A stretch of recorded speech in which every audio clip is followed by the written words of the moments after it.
Hi everyone, this is Miss Rapp. Today we're going to be working on Algebra 2, Unit 5, Quadratics, Lessons 1, page 162 to 172. So please take a moment to get that out and then we'll get started.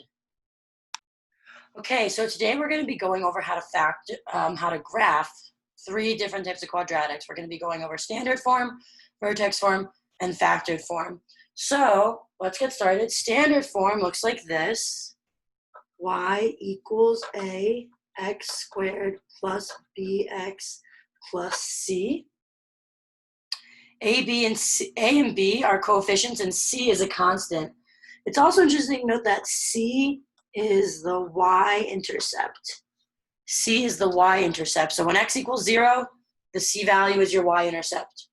Vertex form, which is the form that we have graphed in before, looks like this. Y equals x minus h squared plus k. And this right here, h comma k equals vertex.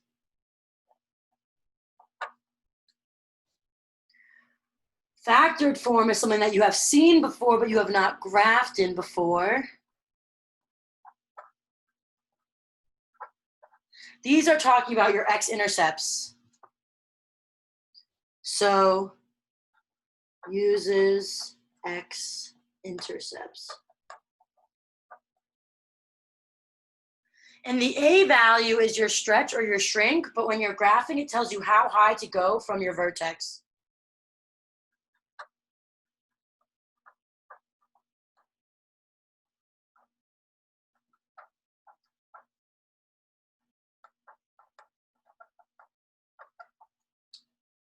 Okay. Take a moment, make sure you have all that written down.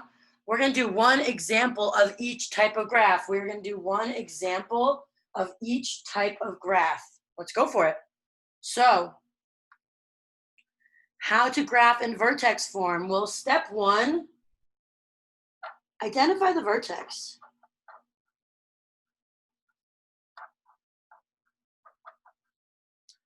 Well, our vertex here is going to be 3, 4. This should be a review problem. Step 2 would be identify the a value.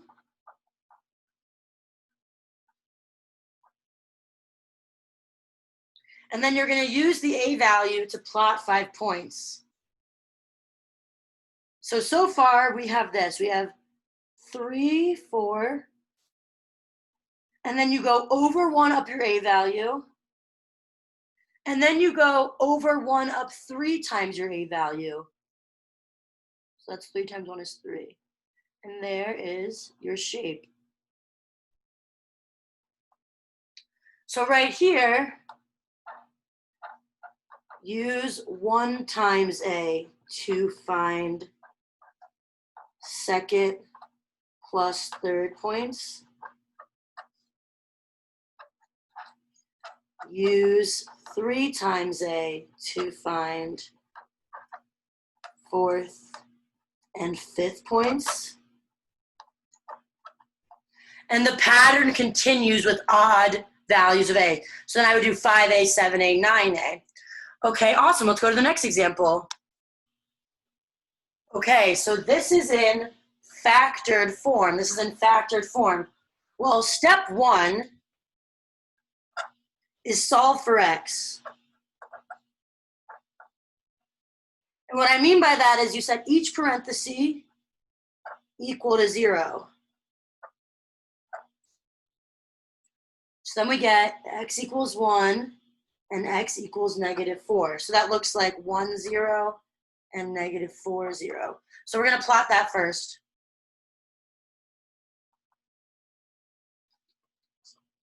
Okay, we have our x-intercepts. Here's how we're going to find the vertex. So you're going to find the vertex by finding the middle of these two x values. So I would go -4 plus 1 over 2. Because I'm trying to find the middle of these 2 points, so I'll divide it by 2, which equals -1.5. So I know my x is -1.5, so it'll be like around here. But then to find my y value, I would go y equals 1/3. I'll just plug it in.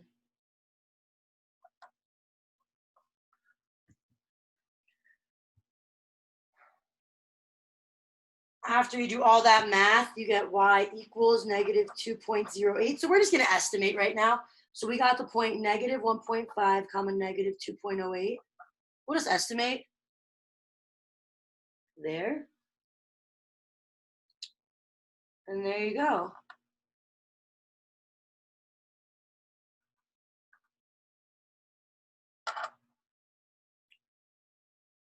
Okay. Standard form. So standard form actually requires the most like algebra steps. So standard form, you're going to label A, B, and C. So step 1, find the vertex. And the formula to find the vertex is x equals negative b over 2a. So for us, that'll be negative 2 over 2 times 1.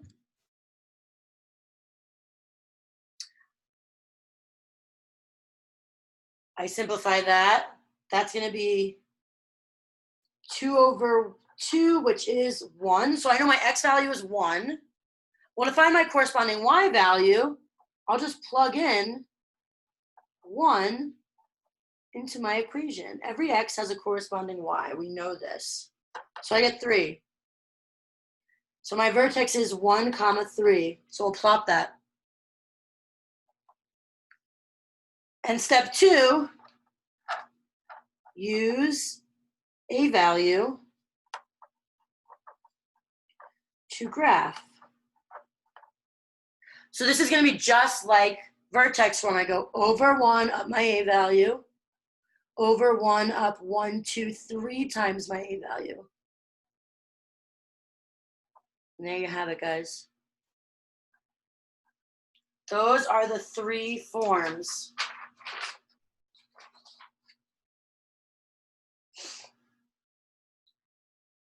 We're going to do one more together.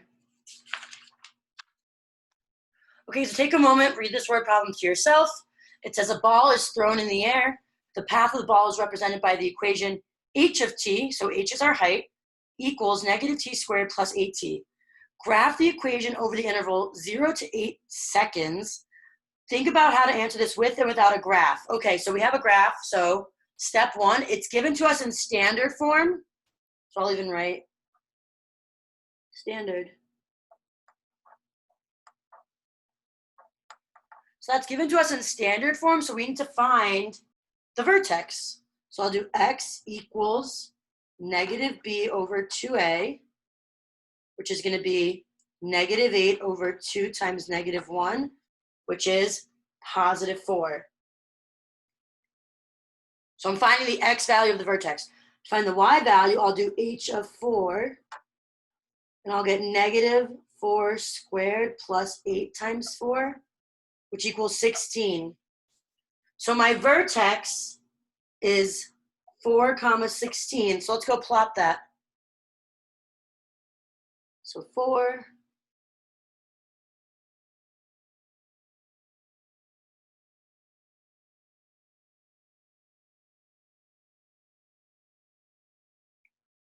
Right there, 4, 16. So I know this is going to face down. So let's keep going down. So now I use my a value. I go over 1, down my a value, which is 1, over 1, down my a value. Then I'm going to go over 1, down 3 times my a value. So over 1, down 1, 2, 3. Over 1, down 1, 2, 3. Okay, I don't really have a full picture yet. So now I'm going to go over 1, down 5, because that's the pattern.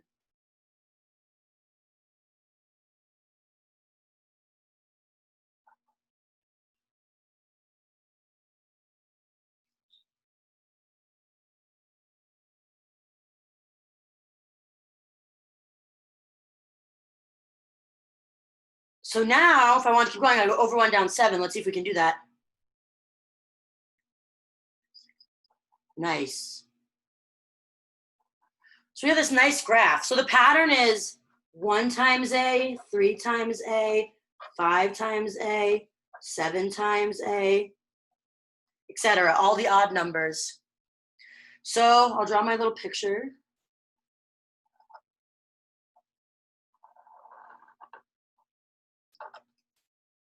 And now it says, what is the maximum height of the ball? Well, that's the top of my graph. So I would say it is 16 meters. And I used my vertex.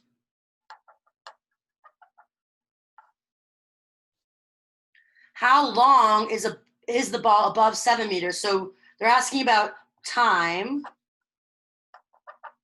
They're asking about time. So how long is it above 7 meters? So 7 is right here. So it's above 7 meters from 1 second to 7 seconds. So I'd say about 6 seconds.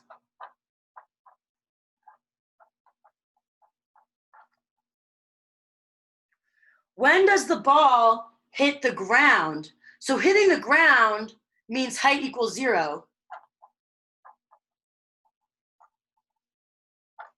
So I hit the ground in 2 spots. I hit the ground in the beginning because that's where I start. But they're asking how long after my travel does it take? Well, it says right there, 8 seconds. At what time does the ball reach 12 meters? Okay, well, it hits 12, so I look at my height. So it hits 12 twice. It hits 12 at 2 seconds, and it hits 12 at 6 seconds. So I'd say at 2 and 6 seconds. Okay, guys, that's all we're going to go over right now. Please do your video check-in. Have a great day.